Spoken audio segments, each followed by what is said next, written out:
안녕하세요. 활짝건축 아카데미 김축사입니다. 오늘은 건축법 다락에 대해서 한번 알아보겠습니다. 여러분은 다락을 생각하면 어떤 모습이 떠오르나요?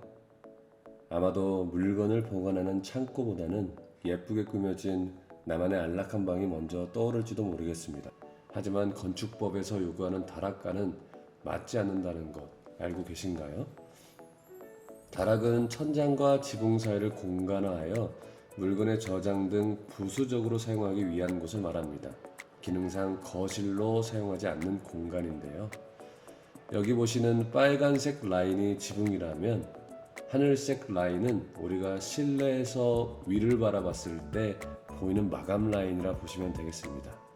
천장 높이를 무조건 높게 하기보다는 침실처럼 안락한 느낌을 받기 위해선 천장의 높이를 조절하기도 하는데요. 마감을 별도로 하든지 지붕을 그대로 노출하여 노출 천장을 만들기도 합니다.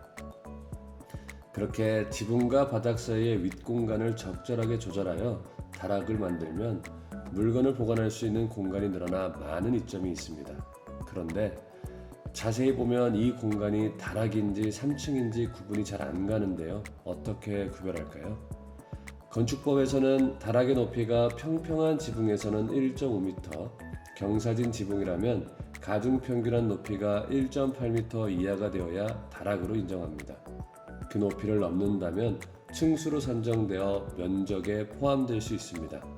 이때 주의해야 할 것은 높이를 산정할 때의 기준입니다.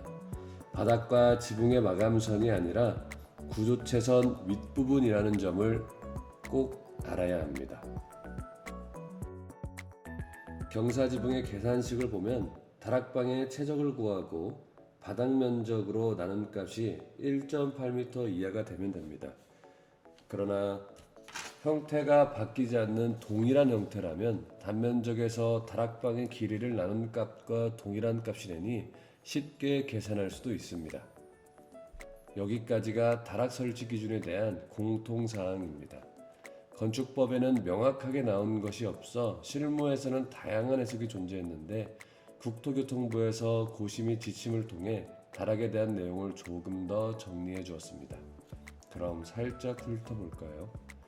다락은 거실로 사용하지 않고 물건을 저장하는 등 부수적으로 사용하는 곳이며 가중평균 높이를 산정할 때의 기준은 마감이 아닌 바닥 구조체 윗면이라는 점, 그리고 칸막이 벽, 우리가 알고 있는 온돌바닥이나 에어컨 등 냉난방 설치가 어렵고 외부로 나가는 문은 설치를 할 수 없되 바닥에서 60cm 이상인 창을 설치하여 환기 또는 유지 관리를 위한 목적으로 사용할 수 있습니다. 그러나 명시한 내용과 달리 지자체에서는 외부로 나가는 문을 허용하는 곳도 있고 어디서는 다락의 모양을 규제하는 곳도 있다 보니 해당 지역 공무원 또는 건축사에게 문의하여 정확한 내용을 확인한 후 계획하는 것이 좋을 것으로 보입니다. 다락 설치가 불가능한 게 아니라 설치 기준이 조금씩 다르다는 점을 알고 계시면 됩니다. 추후 영상으로는 스케치업을 통해 다락의 가중평균 높이를 쉽게 구하는 법을 알려드리고자 합니다.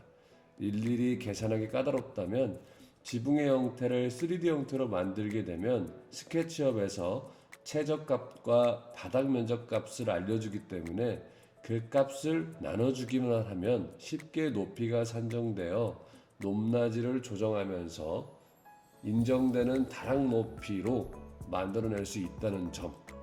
팔짝 지붕이나 지붕의 형태가 복잡할 경우에는 일일이 계산하는 게 어렵기 때문에 오히려 3D 모델링을 통해서 쉽게 계산하는 방법도 허가권자와 협의한다면 인정받을 수 있기 때문에 충분히 활용 가능성이 있다고 볼 수 있습니다.